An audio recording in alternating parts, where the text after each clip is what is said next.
Hello, welcome to ज्ञान Ganga online class.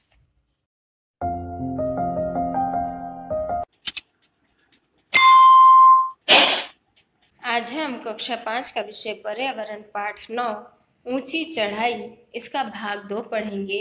हमने भाग 1 में जाना था कि संगीता अरोड़ा ने अपने पर्वतारोहण छावनी में किस तरह से वह अपनी कैंप के साथियों के साथ रहती थी। उसने किस तरह नदी पार करी और चट्टानों की चढ़ाई पूरी की। अब हम इसके आगे की बात घटना पढ़ते हैं। 14 फरवरी 1984 की यह घटना है जो एक बहुत ही मज़ेदार है। एक मज़ेदार घटना। शाम हो चली थी। खानदोंबी को भूख लगी थी। हमारे पास खाने के लिए कुछ भी न था। वह कांटीली तार कूद कर एक खेत में गई। उसमें जल्दी से 2 बड़ी बड़ी ककड़ियाँ तोड़ी और वापस आ गई। तभी पास ही पीछे से एक महिला ने आकर उसका बैग पकड़ लिया। वह खानदोंबी को अपनी भाषा में कुछ कहने लगी। वह क्या कर रही थी यह हमारी समझ से परे था। खानदोंबी उसे मिज़ो भाषा में समझाने का प्रयास कर रही थी जो हम बिल्कुल नहीं समझ पा रहे थे। मैं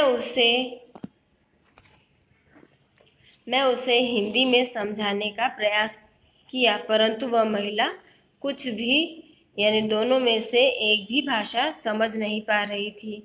उस महिला को ना मिज़ो भाषा समझ आ रही थी और ना ही हिंदी। वह अपनी ही भाषा में बोले जा रही थी। अंत में मैंने हाथ जोड़कर माफ़ी मांगी। इतने ही देर में हमारा सारा समूह यह ग्रुप काफ़ी आगे निकल चुका था। अंधेरा हो गया था। मुझे लगा कि हम रास्ता भटक गए। हम बहुत घबरा गए। टॉर्च से भी कुछ नज़र नहीं आ रहा था, इतना अधिक अंधेरा था। ठंड में भी हमारे पसीने छूट रहे थे। अब ऐसी मज़ेदार घटना हुई कि इनके पास खाने के लिए कुछ भी नहीं बचा और इन्हें शाम होते होते भूख लग गई। तो इन्होंने पास ही के खेत में से 2 ककड़ियाँ तोड़ी। जो उस खेत में काम करने वाली महिला थी उसने उसे देख लिया और उसका बैग पकड़कर उनसे कुछ मिज़ो में अपनी भाषा में बात कर रही थी। तो खानदोंबी मिज़ो जानती थी तो वह मिज़ो भाषा में बात कर रही थी। तो ना उसे मिज़ो भाषा समझ आ रही थी और ना ही हिंदी भाषा समझ आ रही थी। तो फिर आखिर अंत में उन्होंने हाथ जोड़कर उनसे माफ़ी मांगी और वे वापस आए। उतनी देर में तो इनका जो समूह था वह बहुत आगे निकल चुका था और अब वे अपना रास्ता भी भटक चुके थे। उन्हें पता नहीं कि वे किस रास्ते से गए, आगे निकल गए। वे घबरा गए। ठंड का दिन होते हुए भी उन्हें बहुत पसीना छूट रहा था और टॉर्च का भी उजाला उन्हें ठीक से नज़र नहीं आ रहा था। मैंने खानदोंबी का हाथ पकड़ लिया और ज़ोर से आवाज़ लगाई।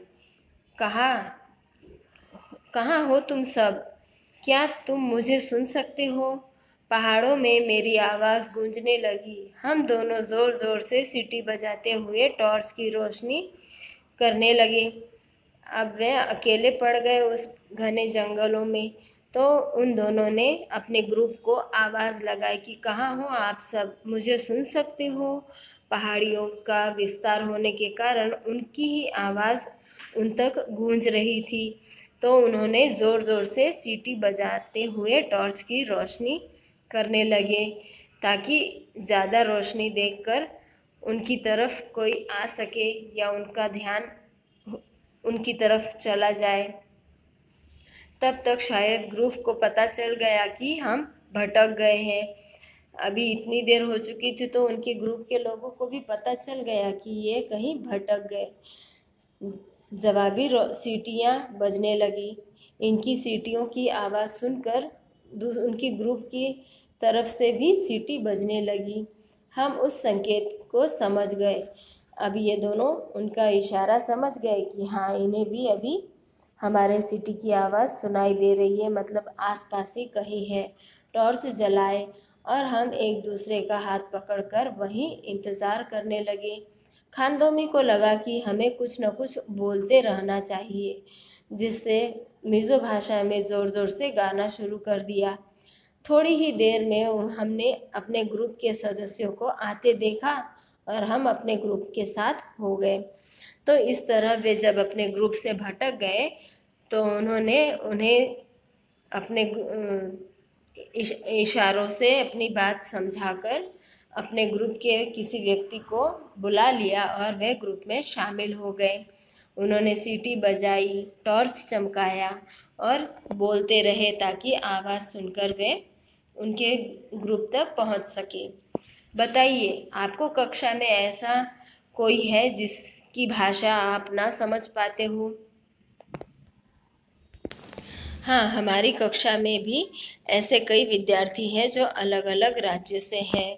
तो कोई राजस्थानी भाषा में, ये तो कोई मारवाड़ी भाषा में, तो कोई गुजराती भाषा में बात करते हैं। तो उनकी भाषा हमें समझ नहीं आती, या तो हम उनके हाव भाव से समझ लेते हैं या उनके इशारों से भी हम उनकी बात समझ। आप कभी रास्ता भूले हैं? तब आपने क्या किया? हाँ, कई बार हम नए विस्तार में जाते हैं तो हमें घर का एड्रेस ढूंढने में दिक्कत जाती है। ऐसे समय में हम दुकानदार से अथवा ऑटो चलाने वाले ऑटो चालक से सही रास्ता खोजने की कोशिश करते हैं, या तो फिर उन्हें फ़ोन करके ही सही एड्रेस पूछकर पता करते हैं। खानदोबी ने ज़ोर ज़ोर से गीत क्यों गाया, सोचिए। खानदोबी अपने ग्रुप से अलग हो चुकी थी और वह अपने ग्रुप को अपना संकेत पहुंचा सके, इसीलिए वह ज़ोर ज़ोर से गीत गा रही थी ताकि उनके साथी उसे खोज सके। क्या डर से उभरने के लिए आपने किसी और को कुछ खास करते देखा है? क्या और कब? आपको भी कभी ऊंचाई से डर लगा होगा अथवा अंधेरे से डर लगता होगा, या किसी छिपकली, चूहे या जानवर से डर लगता होगा।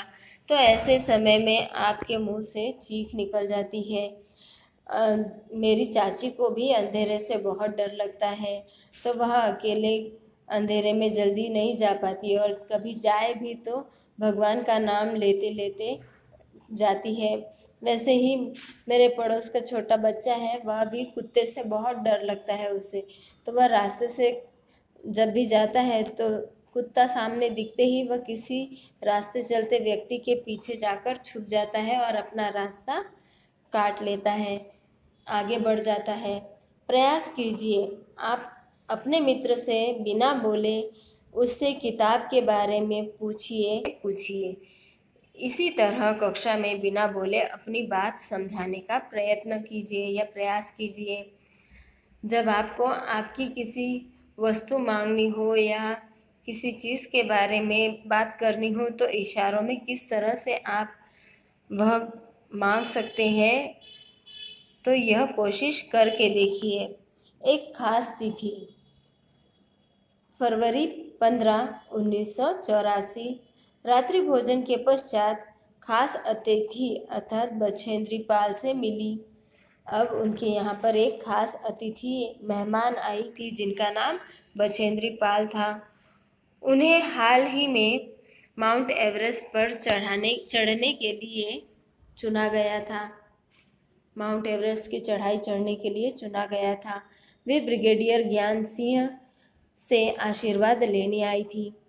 उनके जो गुरु थे ज्ञान सिंह जी, उनसे वे आशीर्वाद लेने आई थी। वह शाम खुशियों से साराबोर थी। हम सभी गीत गा रहे थे। हमारे साथी बछेंद्री पाल ने भी मशहूर पहाड़ी गीत गाया। बेड़ू पाको बारमासा कफल पाको चैता मेरी छैला गाया और नृत्य भी किया। उस वक्त हम नहीं जानते थे कि यही बछेंद्री पाल एवरेस्ट पर चढ़ने वाली प्रथम भारतीय महिला बनकर इतिहास रचेगी। बर्फीली छावनी। हम सब 2134 मीटर की ऊंचाई पर खड़े थे। यह घटना 18 फरवरी 1984 की है और वह इतनी ऊंचाई चढ़ चुके थे। 2134 मीटर की ऊंचाई पर खड़े थे। हमें रात में यहीं रुकना था क्योंकि रात अधिक हो चुकी थी और उन्हें अभी वहीं रुकना था। सभी तंबू यानी टेंट लगाने में व्यस्त थे। सभी एक ग्रुप अपना अपना तंबू लगा रहे थे। तंबू लगाने और बिछाने में हमने 2 पत्तों वाली प्लास्टिक की शीट जिसे चद्दर की तरह इस्तेमाल किया। हमने खूंटे गाड़े और तंबू बांधनी शुरू किए। जो जो हम एक तरफ से तंबू बांधते जाते त्यों त्यों दूसरी तरफ से तेज हवा आकर उन्हें उड़ा देती थी। ऊपर इतनी ऊंचाई पर थे कि वहां पर हवा अधिक तेज थी और उनका तंबू टैंक ठीक से बंद नहीं पा रहा था। हवा के कारण वह बार बार उड़ जा रहा था। काफ़ी खींचतान के बाद हम तंबू बांध पाए। इसके बाद हमने तंबू के आसपास नालियां बनाई। हमें तब बहुत भूख लगी थी। हमने चूल्हा बनाने के लिए लकड़ी, पत्थर और अन्य सामान खोजा जिससे हम खाना बना सकें। भोजन के बाद छावनी में बिखरे कूड़े को एक बैग यानी कि प्लास्टिक की पन्नी में भरा। आजू बाजू का सारा विस्तार उन्होंने साफ किया। टैंक के आजू बाजू उन्होंने नालियां बनाई ताकि कोई जहरीला कीड़ा या जीव जंतु उनके टैंक में प्रवेश न कर सके, और जल्दी से अपनी स्लीपिंग बैग में घुस गए। मैं असमंजस में थी कि मैं इसमें सो पाऊंगी या नहीं, क्योंकि वह प्लास्टिक बैग उसे आरामदायक है कि नहीं ऐसा पता नहीं था कि वह उसमें अभी ठीक से सो पाएगी या नहीं। मैं असमंजस में थी कि मैं उसमें सो पाऊंगी या नहीं। क्या वह आरामदेह होगा? क्या उसमें ठंड नहीं लगेगी? परंतु बैग की तहों में मुलायम पंख भरे हुए थे जो हमें गर्म रखने में सहायता दे रहे थे। अर्थात उस प्लास्टिक के जो बैग था, स्लीपिंग बैग, उसमें पंख लगे हुए थे जिसके कारण उन्हें गर्माहट मिल रही थी। और हम सब वह एक बार उस बैग में सोने के लिए गई तो सुबह ही जागी। हम सब बहुत ही थके हुए थे, इसीलिए स्लीपिंग बैग में घुसते ही हमें नींद आ गई। वह तो पहले सोच रही थी कि पता नहीं इस बैग में उसे नींद आएगी या नहीं, परंतु वह जब थक चुकी थी तो उसे तुरंत ही बैग में नींद भी आ गई और उसका सुबह ही आँख खुली। शिक्षकों के लिए छात्रों को अपने साथियों द्वारा बोली जाने वाली भाषा सिखाने हेतु प्रेरित करें, जिससे इन्हें अन्य भाषाओं का प्रशंसा व सम्मान करने की प्रेरणा मिले। हमारे देश में कई भाषाएं हैं और हमें अपने देश की सभी भाषाओं पे गर्व होना चाहिए, उनका सम्मान करना चाहिए। सुबह उठते तो देखा कि बर्फ़ गिर रही थी। सफ़ेद मुलायम रुई की कतरों सी बर्फ़, एकदम बारीक बारीक पीसी हुई सी बारीक बारीक कतरों वाली बर्फ़ थी। वाह, कितना सुंदर नज़ारा! पेड़ पौधे, घास और पहाड़ सभी कुछ श्वेत दिखाई दे रहा था। चारों तरफ बर्फ ही बर्फ छाई हुई थी। आज हमें 2700 मीटर की ऊंचाई पर चढ़ना था। हम लाठी की सहायता से बर्फ में बड़ी सावधानी से चल रहे थे। वह बहुत कठिन था क्योंकि हम फिसलते जाते थे। फिर भी दोपहर को हम बर्फ से आच्छादित पहाड़ों पर पहुंच ही गए। वहां एक दूसरे से बर्फ के गोले फेंकने तथा बर्फ के मानव आकृति बनाने में बहुत मज़ा आया। जब उन्हें ऐसा नज़ारा दिखा तो उन्होंने वहां पर भी खेल का पूरा आनंद उठाया। उन्होंने बर्फ के गोले बनाकर एक दूसरे पर फेंके और स्नोमैन बनाया, अर्थात बर्फीला मनुष्य ने इस दृश्य का भी पूरा आनंद उठाया और बर्फ के गोले बनाकर एक दूसरे पर उछाले, फेंके, और उन्होंने बर्फ की एक मानव आकृति भी बनाई जिससे उन्होंने तस्वीरें भी खींची। उसके साथ उन्होंने बहुत सी तस्वीरें खींची। बर्फीला मानव आकृति बनाई, अर्थात बर्फीला एक टेडी बेयर मनुष्य बनाया, जिसके साथ उन्होंने कई तस्वीरें भी खींची और उस पल को यादगार बना दिया। छावनी कैंप का अंतिम दिन, फरवरी 21, 1984। हम फायर की तैयारी कर रहे थे, अर्थात आग जलाने की तैयारी कर रहे थे। सभी ग्रुपों में अपने अपने कार्यक्रम पेश किए। हम जोक्स पर हंसकर, गाकर तथा नाचकर कैंप फायर का मजा ले रहे थे कि मध्य रात्रि के समय ब्रिगेडियर ज्ञानसिंह ने मुझे आवाज़ दी। अब मैंने क्या कर दिया, सोचते हुए मैं उनके पास गई, परंतु जब सर ने मुझे सर्वश्रेष्ठ प्रदर्शन के लिए मेरा नाम घोषित किया तो मैं स्थिर सी खड़ी रह गई। उन्होंने मुझे आशीर्वाद दिया। मेरे गाल खुशी के आंसुओं से भीग गए, अर्थात उसे बेस्ट पार्टिसिपेट का अवार्ड दिया। सर्वश्रेष्ठ प्रदर्शन के लिए उसे सम्मानित किया और घोषित कर दिया तो उसकी खुशी का ठिकाना ना रहा और उसकी आंखों में आंसू आ गए। चर्चा कीजिए, आपके मतानुसार तंबू के आसपास गड्ढे खोदकर नाली क्यों बनाई जाती है? तंबू के आसपास नालियाँ इसलिए बनाई जाती ताकि कोई जहरीला कीड़ा, सांप, बिच्छू टैंक के अंदर ना आए, उसी गड्ढे में चला जाए, इसीलिए नालियाँ बनाई जाती है। पर्वतारोहण के अतिरिक्त किन कामों के गणना साहसिक कार्यों में होती है? ऐसे कई कार्य हैं जिनकी गणना साहसिक कार्यों में होती है। ऐसे एडवेंचर भरे काम जैसे कि दूसरों की जान बचाना, किसी को चोरों से रक्षा करना, भारी बरसात में किसी की सुरक्षा करना, जो भी बहादुरी या साहस वाला कार्य, हिम्मत वाला कार्य हो, ऐसे कार्य को साहसिक काम कहते हैं, क्योंकि इस कार्य को करने के लिए बहुत ही सूझबूझ और चुस्ती फुर्ती की आवश्यकता होती है। करके लिखिए, आप पहाड़ों पर क्या महसूस करते हैं? पहाड़ पर तो सभी को बहुत अच्छा लगता होगा, किसी किसी को थोड़ा बहुत डर भी लगता होगा। आप वहाँ पर क्या देख पाते हैं? वहाँ आपको क्या क्या करना पसंद है? जब हम ऊंचाई से पहाड़ी पर सारा नज़ारा देखते हैं तो चारों ओर बहुत ही सुंदर वातावरण दिखाई देता है। ठंडी ठंडी पवन चलती है, पूरा चारों ओर आसमान, नीला आसमान दिखाई देता है। आसपास में छोटे छोटे मकान, वहाँ पर रहने वाले रहवासी तथा उनकी गाय, बकरी, पशु चरते हुए बहुत ही छोटे छोटे दिखाई देते हैं और सर्पीले आकारों में वहाँ से गुजरते रास्ते, यह सब प्राकृतिक दृश्य देखकर मन को बहुत आनंद मिलता है और ईश्वर की रचाई इस सृष्टि का आनंद लेने के लिए कई लोग ऊंचाई पर, पहाड़ी पर जाते हैं। पहाड़ों की चोटी पर अकेले।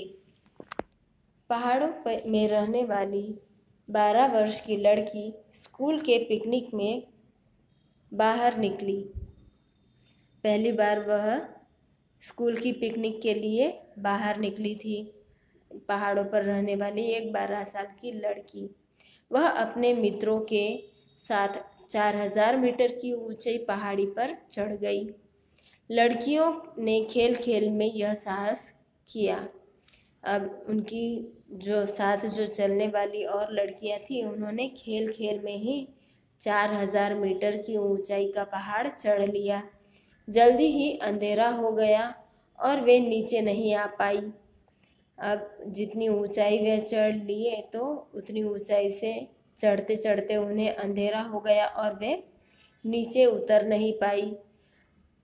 वह एक सर्द और डरावनी रात थी, जहाँ पर उन्हें अभी रात बितानी थी, पूरी रात बितानी थी। वह बहुत ही सर्दीली और डरावनी रात थी।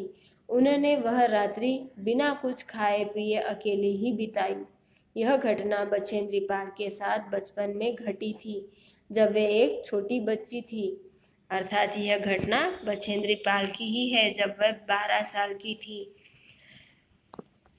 बछेंद्री पाल उत्तराखंड के गढ़वाल इलाके में नाकुरी गांव में रहने वाली थी। जब वे उत्तरकाशी नेहरू पर्वतारोहण संस्था से जुड़ी तब उनके मार्गदर्शक ब्रिगेडियर ज्ञान सिंह ही थे। उन्होंने खूब मन लगाकर तालीम ली। उन्होंने महिला पर्वतारोहक संस्थान में महिलाओं को तालीम देना शुरू किया। सन 1884 में बछेंद्री पाल ने माउंट एवरेस्ट की चढ़ाई टुकड़ी के सदस्य के रूप में चुना गया। अर्थात उनकी जो टुकड़ी थी पहाड़ी पर चढ़ने वाली, उनमें बछेंद्री पाल का भी नाम एवरेस्ट पर चढ़ाई के लिए चुना गया। बर्फ का तूफान। 18 लोगों की इस टुकड़ी में 7 महिलाएं थीं। चढ़ाई के दौरान 15 मई की रात को टीम जब लगभग 7300 मीटर की ऊंचाई पर पहुंची तो बेहद थकी हुई थी। टीम ने तंबू गाड़े और सो गए। मध्य रात्रि को उन्होंने एक धमाका सुना और उन्होंने किसी चीज़ के गिरने की आवाज़ भी आई। इससे पहले कि वे उठ पाती तंबू उखड़ गए और एक भारी सी चीज़ उनसे टकराई। वह भयंकर बर्फीला सा तूफान था। बछेंद्री को लगभग बर्फ में ढक ही चुकी थी। अर्थात इतनी ऊंचाई से वह बर्फ का भूस्खलन हुआ कि वह उनका सारा तंबू उजड़ गया और बछेंद्री पाल भी उस बर्फ में ढक ही चुकी थी। उन्होंने सिर पर चोट लगी थी। उनके सिर पर चोट भी लग गई। टीम के अन्य सदस्यों को भी चोट लगी थी। लोगों ने उन पर जमी बर्फ को लाठी और कुल्हाड़ी की सहायता से खोदकर उन्हें बाहर निकाला था। उनकी जो टीम थी उन लोगों में से किसी ने उन्हें लाठी और कुल्हाड़ी से बर्फ हटाकर बर्फ से बाहर निकाला। टीम के और लोग बेस कैंप में लौट गए। बाकी के कुछ जो टीम के व्यक्ति थे वह तो वापस अपने कैंप की तरफ लौट गए, लेकिन बछेंद्री जैसे तैसे ऊपर की ओर चढ़ी। वह बढ़ती ही गई। उसने कैंप में वापस जाने का निर्णय नहीं किया और वह ऊपर ही चढ़ी, आगे बढ़ी। बछेंद्री जैसे तैसे ऊपर की ओर बढ़ी। बछेंद्री ने 23 मई 1984 के दिन 1:07 पर 8,884 मीटर ऊंची चोटी माउंट एवरेस्ट, जो नेपाल का सागरमत्था के नाम से भी जाना जाता है, वहां पर उन्होंने पहला कदम रखा। सभी अपने कैंप की ओर वापस लौट गए, लेकिन बछेंद्री वापस नहीं गई और वह और आगे बढ़ती गई और उसने अंत में 23 मई को माउंट एवरेस्ट की चोटी पर पहला कदम रखा, दोपहर के दिन के 1:07 पर। उसके साथ उनकी टीम की एक साथी भी थी, पर 2 लोगों के खड़े होने की जगह ही नहीं थी। पर्वत की उस चोटी पर 2 लोग ठीक से खड़े रह पाए ऐसी इतनी जगह नहीं थी। पैर फिसलते ही हजारों फीट नीचे गिरने का संभावना थी। वह बर्फीली चोटी इतनी भयंकर खतरनाक थी कि उस पर 2 लोग यदि चढ़ते या कदम रखते तो हजारों फीट नीचे गिरने की संभावना थी। इसीलिए बछेंद्री और उनकी साथी ने बर्फ खोदकर अपनी कुल्हाड़ी के हुक के समान गाड़कर रास्ते में अपनी आपको बांधा, तब वे लोग वहां खड़े हो पाए। उन्होंने अपनी कमर से मोटे रस्सी और हुक से पहले बांधा, तभी वह उस पर खड़े हो पाए। वे ठंड से कांप रही थी। बर्फीला विस्तार होने के कारण उन्हें बहुत अधिक ठंड भी लग रही थी और खुशी से झूम भी रही थी। इतनी ऊंचाई चढ़ने की उनमें खुशी भी थी और ठंड भी लग रही थी। उन्होंने वहां माथा टेका, भारत का राष्ट्रध्वज तिरंगा फहराया और कई तस्वीरें भी खींची। करीब 43 मिनट तक वे दुनिया के सबसे ऊंची चोटी पर रही और वहां का पूरा दृश्य उसने अपनी आंखों में कैद कर लिया। उसके साथ ही बछेंद्री पाल माउंट एवरेस्ट पर चढ़ने वाली प्रथम महिला एवं दुनिया की 5वीं महिला बनी। तो इस तरह से बछेंद्री पाल माउंट एवरेस्ट पर चढ़ने वाली प्रथम महिला और दुनिया की 5वीं महिला बनी। इन्हें उस ऊंची चढ़ाई पर अपना तिरंगा ध्वज फहराया और 43 मिनट तक उस पहाड़ी चोटी पर वह खड़ी रही। सोचिए, बछेंद्री ने पहाड़ की चोटी पर झंडा अर्थात भारत का राष्ट्रध्वज क्यों फहराया होगा। बछेंद्री पाल ने सबसे ऊंची पर्वत चोटी की चढ़ाई पूर्ण की थी और उसने अपने देश का गौरव बढ़ाया था। अपने देश के सम्मान के रूप में उसने भारत का राष्ट्रध्वज इतनी ऊंची चोटी पर फहराया। आपने अपने राष्ट्रध्वज को लहराते हुए देखा है? हमारे राष्ट्रध्वज के बारे में जानकारी हासिल कीजिए। हाँ, हमने हमारे राष्ट्रध्वज को फहराते हुए देखा है। अक्सर 15 अगस्त और 26 जनवरी के दिन हमारा राष्ट्रध्वज देश का प्रतीक है। इसका आकार लंबा चौरस है और 3 समान आकार के पट्टे हैं, जिनमें सबसे ऊपर केसरी रंग, बीच में सफ़ेद रंग और सबसे नीचे हरे रंग का पट्टा है। बीच में अशोक चक्र है। यह 3 रंगों का होने के कारण इसे तिरंगा कहते हैं। केसरी रंग वीरता का और समृद्धि का प्रतीक है, सफ़ेद रंग शांति का प्रतीक है और हरा रंग हरियाली का प्रतीक है। अशोक चक्र जिसमें 24 आरियां बनी हैं। सन 1947 को स्वतंत्र भारत का राष्ट्रध्वज के तौर पर स्वीकार किया गया और तभी से 15 अगस्त और 26 जनवरी के दिन इन्हें फहराते हैं। 6 से 8 छात्रों का समूह बनाइए। अपने अपने समूह के लिए झंडे का डिज़ाइन तैयार कीजिए। आपने यह डिज़ाइन क्यों चुना, समझाइए। 6 से 8 छात्रों का समूह आप भी अपने ही गुट में किसी नए झंडे का निर्माण कीजिए नई डिज़ाइन में और बताइए कि वह डिज़ाइन आपने क्यों चुनी। मैं भी यदि ऐसा कोई डिज़ाइन चुनूँ तो मैं अपने ध्वज में किसान का हल अवश्य चुनूँगी, क्योंकि किसान ही हमारे देश को आगे बढ़ाता है और वही सभी को अनाज पहुंचाता है। उनके कारण आज कोई भूखा सो नहीं पाता, सभी को पेट भर अनाज प्राप्त होता है। आपने किसी अन्य देशों का राष्ट्रध्वज देखा है? कहाँ? हमने कई जगह पर राष्ट्रध्वज देखे हैं, किताबों में, टीवी पर, मैच के मैदान में जब 2 खिलाड़ी विरुद्ध खिलाड़ी मैच खेलते हैं तो वह अपने अपने देश का तिरंगा लहराकर राष्ट्र गीत गाते हैं। हम क्या सीखें? पर्वत पर चढ़ाई करना साहसपूर्ण व चुनौतीपूर्ण कार्य है, समझाइए। यदि आपको पर्वत पर चढ़ाई करना हो तो कैसे तैयारी करोगे? अपने साथ क्या क्या ले जाएंगे? अपने शब्दों में बताइए। पहाड़ पर चढ़ना बहुत ही जोखिम और मुश्किल भरा कार्य है। इस कार्य को करने से पहले तो हमें प्रशिक्षण लेना बहुत ज़रूरी होता है, क्योंकि इतनी चोटी पर चढ़ना संभव नहीं है। ऐसा करने पर हमें थकान महसूस हो सकती है तथा जान जाने की भी संभावना रह सकती है। यदि हमें पहाड़ पर चढ़ना हो तो सबसे पहले हमारे साथ जो आवश्यक सामग्री है वह ले जाना पड़ेगा, जैसे